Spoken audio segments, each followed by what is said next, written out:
চলেন আজকে একটা নতুন আর খুব কাজের ইংরেজি শব্দ শেখা যাক, সেডেন্টারি। আচ্ছা, প্রথমে এই ছবিটা একটু দেখুন তো। দৃশ্যটা কি চেনা চেনা লাগছে?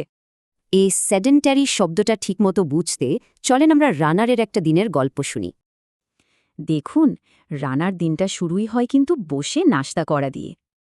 এরপর অফিসে গিয়েও একই অবস্থা, ঘন্টার পর ঘন্টা কম্পিউটারের সামনে বসে থাকা।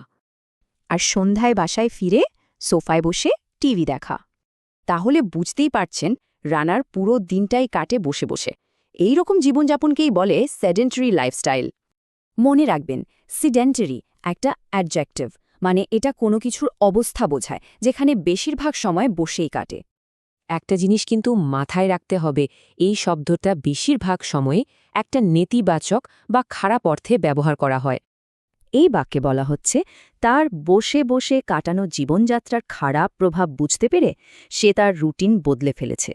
এখানে দেখুন, মেয়েটার চাকরিতে যেহেতু অনেকক্ষণ বসে থাকতে হতো, তাই সে রোজ হাঁটার ব্যবস্থা করে নিয়েছে। আর এই বাক্যটা বলছে আজকালকার ছেলে মেয়েদের মধ্যে এই বসে থাকার অভ্যাসটা যে বাড়ছে তা নিয়ে সবাই বেশ চিন্তিত। তাহলে পার্থক্যটা কি দাঁড়ালো? অ্যাক্টিভ লাইফস্টাইল মানে অনেক নড়াচড়া, আর সেডেন্টারি মানেই হলো অনেক বেশি বসে থাকা। এই সেডেন্টারি লাইফস্টাইল নিয়ে এত চিন্তা কেন? কারণ এতে স্বাস্থ্য আর কাজের দুটোরই ক্ষতি হয়। এবার তাহলে শেষ করার আগে একটা প্রশ্ন ভাবুন তো, আমাদের নিজেদের জীবন থেকে এই বসে থাকার সময়টা কিভাবে কমানো যায়?